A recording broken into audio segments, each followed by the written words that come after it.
to step outside? Superman! I mean, get him! Come to me, son of Jor-El! Kneel before You can take it, can't you, man? What we have here is a rare opportunity for me to cut loose and show you just how powerful I really am.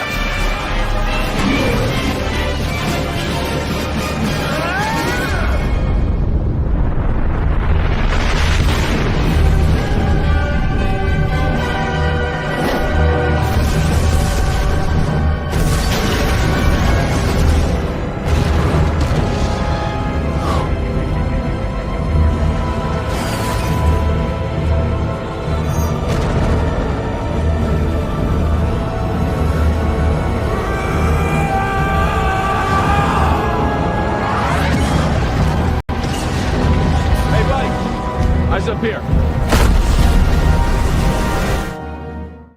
Faster than a speeding bullet. More powerful than a locomotive. Able to leap tall buildings at a single bound. The infant of Krypton is now the man of steel, Superman.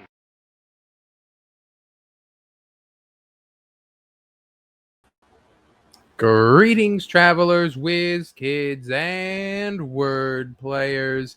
It is just me today. I am Wizard of Wordplay, the Wow of Wow Wednesday, and I am here to talk Superman. Now, normally it'd be me doing a live stream where me and my buddies would sit around talking Superman, but as many of them didn't actually see the movie, and the others decided to just talk about it on their own time, and I've been extremely busy, I have been meaning to sit down and talk to you all about James Gunn's Superman, the first true movie of the DCU. Of course, you know, I could have done this with a script. I didn't. Normally when we do this live, we would just sit and spitball things out. So I just wrote down some notes here, and I'm gonna go through. No, of course, it's a strong starting movie, though it's not the start of the DCU, of course, with Peacemaker and Suicide Squad, which are also connected to the Snyderverse in loose, weird ways. So, you know, but it's really just, it's a starting off point. Besides a cameo, which I'll preface this by saying that I will be doing basically, I think full spoilers is the way to go for this, because let's be honest, you're gonna see it or you haven't. You've known it already at this point. You know, that's the good thing about releasing later. But no, so of course, Peacemaker's cameo in the movie, you know, pretty much establishing that you know, should have some prior knowledge of the DCU to watch this, which is fine. But overall, I thought the movie was good. I thought it was, I was going into it really hype. I wore my Superman shirt, you know, all day, through work, to the movie theater. And, you know, got some comments from that. But, you know, that, of course, was the hype was building into it. And then I go there and I sit down. You know, it's basically what we see in the trailers. We kind of see the whole movie, which happens a lot with movies these days, where people just don't bother. They just show the whole thing. And, you know, it just is what it is, I suppose. And, yeah, so we got to see a lot of that. And then but you know, there was some, at least the bridging the gap and everything. We got to see it all kind of come together. And what was there was pretty fun. And yeah, I would say my thoughts changed on it I'm glad that I waited to do this, because my thoughts changed on it. You know, immediately the hype, you know, I go into the Twitter group chat and I'm like, boys, it's peak, you know. But I don't know. I've softened on it. I can notice a lot of the flaws now. And it's just like, yeah, like I get a lot of what Gunn was doing, and I understand it. And my biggest gripe with it is that this is not a good Superman 1. This feels in a lot of ways like a Superman 2 or a Superman 3.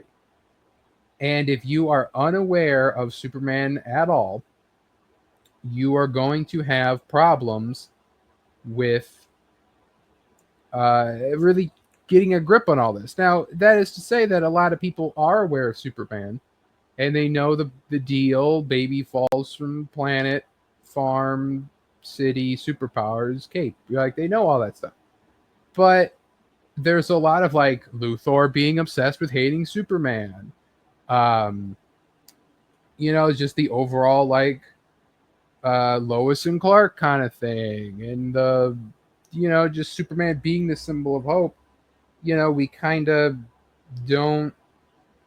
just don't get it. In a lot of ways, I feel like this script could have been a Man of Steel 2, and it would have fixed a lot of problems with both the Snyderverse and this movie in a weird way. And you would just have to kind of find a happy middle ground. But with the idea of just like, yeah, if Jesse Eisenberg Lex Luthor, or if Nicholas Hoult was supposed to be playing Jesse Eisenberg Lex Luthor, you could almost make the argument that it's like, yeah, like, you could,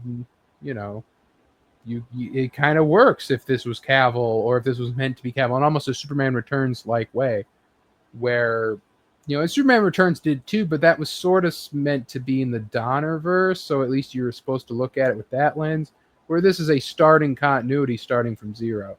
So basically, I just feel like if I'm taking someone through this movie for the first time, I almost feel like it's like, hey, you got to go back and you got to watch at least the Richard Donner versions to be able to fully get it. Like, it's strange.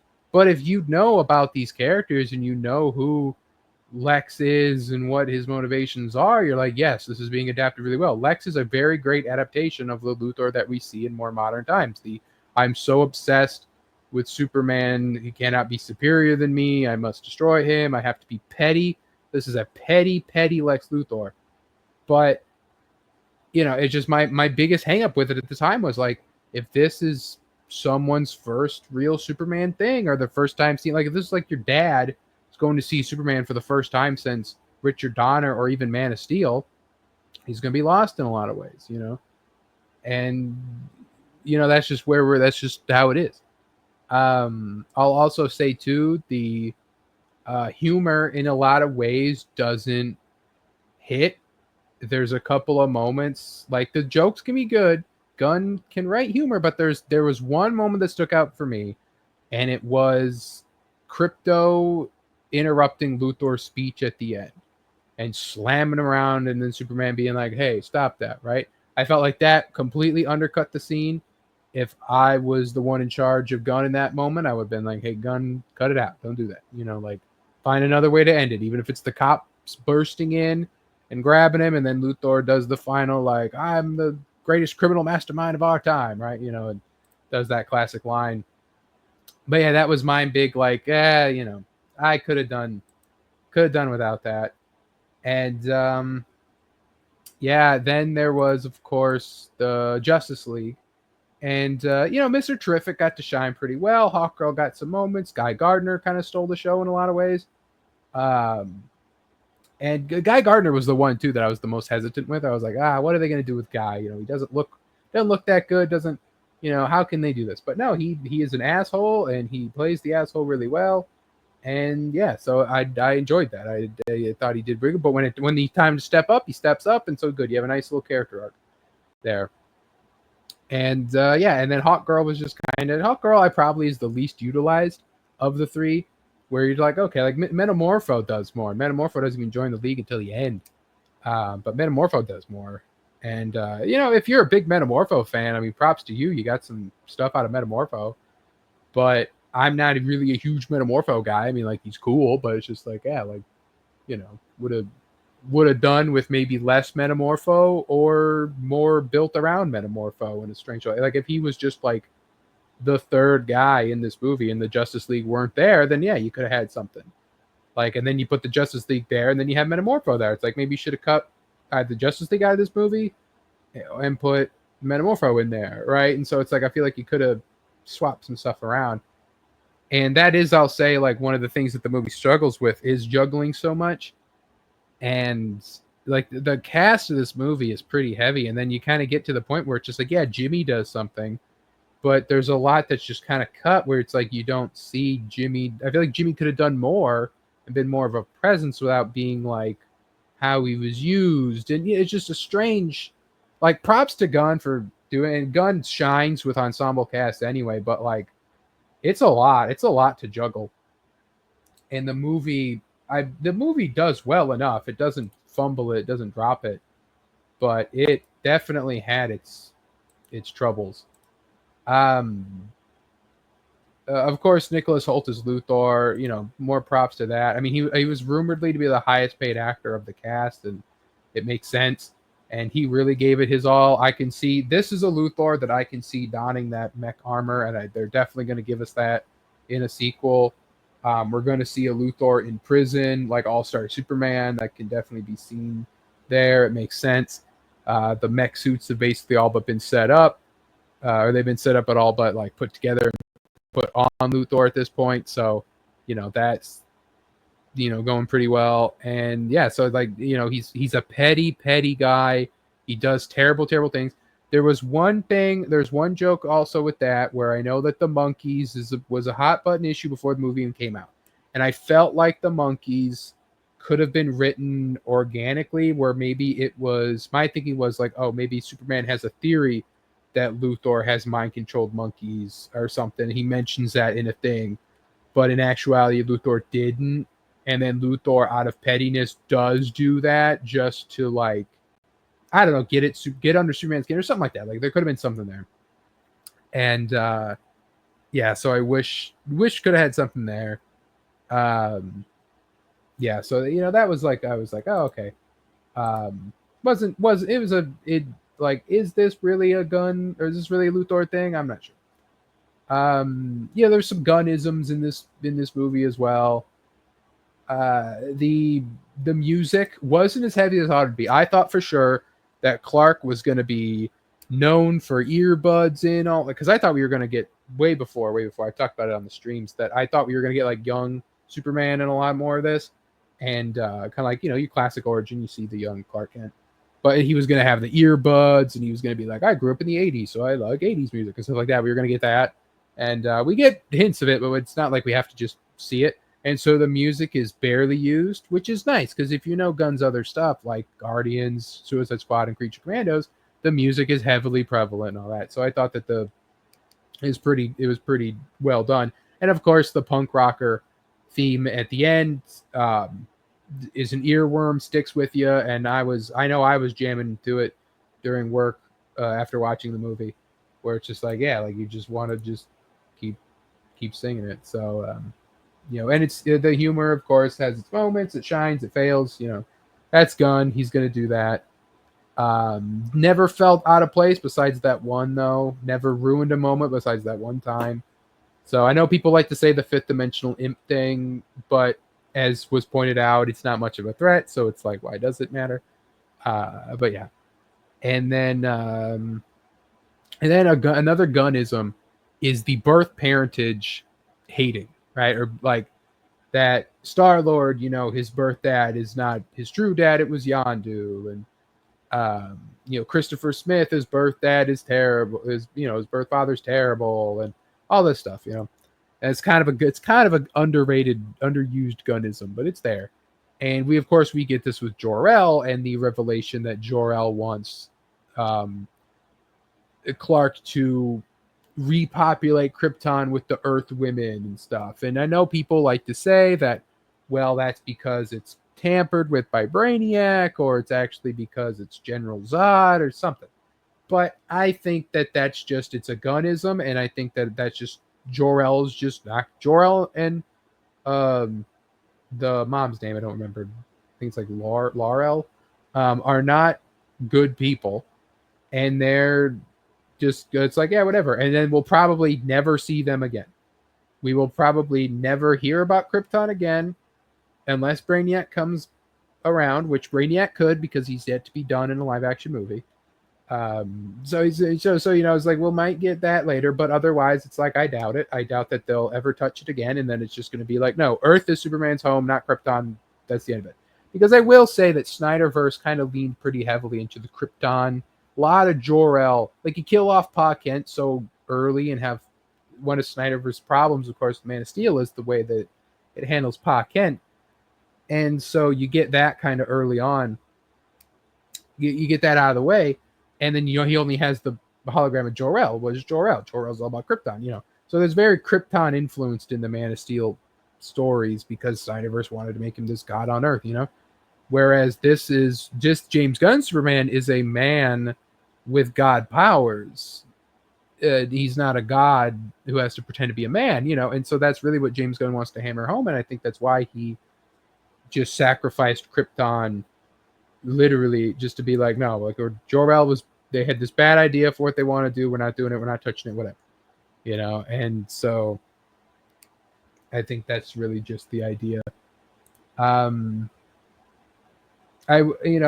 I'll say that the casting, of course, was great. I thought Lois was great. I thought Clark Superman was great. All the casting really I bought it. There was never a moment, especially with Nicholas Hoult, where I'm like, this is Beast from X-Men. This is Nicholas Hoult. I know him from other things. It was like, no, this is Luthor. I can, I was able to get into it in that way. And same with like Tessmacher and Hawk Girl and Guy and Jimmy and Lois and Perry and all of them. So it's like, yeah, okay, I can understand. They did really good with the casting. Another gripe of mine was the mid and post credit scenes. I thought were honestly weak. Like, I know that we're so far removed from Iron Man that mid and post credit scenes don't have to be such a big setup, but you have to give people something. You're setting up this universe here. You got to give people something to sit and ponder over. And this is the first time where you can just hit the title card of a movie, a superhero movie, and leave the theater. Because, especially coming off of Thunderbolts is last credit scene is so like a broad setup for the rest of the MCU as a whole, and including into Doomsday. And then you have the Superman movie that decides to do like just a simple like Krypto and Superman on the moon, and then like tee-hee, here's a random joke scene that means nothing. What should have been the after credit scene was Supergirl's cameo. Everything should have gone as normal, and then the after credit scene is him is the rest of the movie where it's after all that. And then you get the crash. Oh, I think your cousin's home. And then Supergirl comes in, and we have that whole scene. And you can even have your humor with the dog throwing Supergirl around. And like, oh, it was the reveal. Oh, she's Krypto's owner. That's why he's undisciplined, whatever. And then you set up Supergirl. Like that would have, I don't know why Gunn didn't do that. It was the most obvious choice. Have that scene be the end credit scene instead to actually set up future projects. And especially, like I said, Supergirl being the next one, it's like, okay, cool, we're hyped now for Supergirl. So otherwise, that title card hits, you just walk out the theater, you're done. And if I'm watching this on streaming or Blu-ray, I'm not sticking around to watch those credit scenes. It's like, yeah, these are nothing. If I'm taking someone through it, I'm like, yeah, just turn it off right when it hits. Like, I don't know why they chose to do that. Maybe because on HBO Max, it usually minimizes the window. And then you're like, like we minimize the window and you're done. And so there's nothing that you're going to miss. Most people click off. I don't know. Another kind of setup that we get for the future that I'm sure people have picked up on, but I kind of noticed it right away is, of course, with Ultraman being a clone of Superman and he's seemingly killed off. However, with the weird dimensional stuff, there's a lot of cubes around, and that immediately hit with this clone getting sucked in the black hole. Some people say that he's going to become the Ultraman of Earth 3, right? And they're going to get these alternate counterparts. I don't think that's where Gunn's going. It might be, but at least not for this Ultraman. I think him getting put in this black hole, this weird dimension, he's going to become Bizarro. He's going to be an actual, like, weird backwards Bizarro, because if you remember, Bizarro World is a cubed planet. So maybe in this world, Bizarro World will be a dimension, right? Like maybe when Metropolis opened up and was put back together, it kind of, on the other end, there was some bits of Metropolis kind of copied or something like that, and it made like duplicate that's all wonky and weird, and it's Bizarro World, right? And so then your Ultraman that's all can't think for himself, he's too stupid, he can kind of gain some intelligence, but it's this weird backwards Bizarro-like intelligence. So I thought maybe that'd be a nice little setup. So that's my thoughts really with that. No, but overall, like, I'd say this was a really good movie. was really, it hit my expectations where I wanted it to hit, and action was good. Of course, like Superman fight scenes, there's a weaker Superman, which I know people took issue with, but at the same time, this is a Superman with a limit as he stands now. Now, a Superman down the line that could get even stronger, because once this Superman fights an even bigger threat than just himself as a clone and a kaiju, that mainly the problem there is just protecting the innocent. You know, this Superman that can fight a Bizarro, a Brainiac, a Mongol, a Doomsday, a Ultra Humanite, Metallo. You know, you can see this Superman exceed past expectations to where by the time rolls around and we're getting him fighting Darkseid, he can fully step up and be this more powerful Superman that we all kind of expect him to be. He's just got to have a foe that is equal to him. Like, there's a way to write a character like this where, sure, he can struggle against someone like even a Livewire, right? But when it's time to step up against someone like your Mongols or your Doomsdays or your Darkseids, he struggles equally with that. But it'd be different because if one punch from Darkseid like makes him fly back and hit a wall or something, he recoils from it, gets a bruise, right? But a shock from a Livewire can still kind of knock him on his ass, and he's stumbled back and he's all this.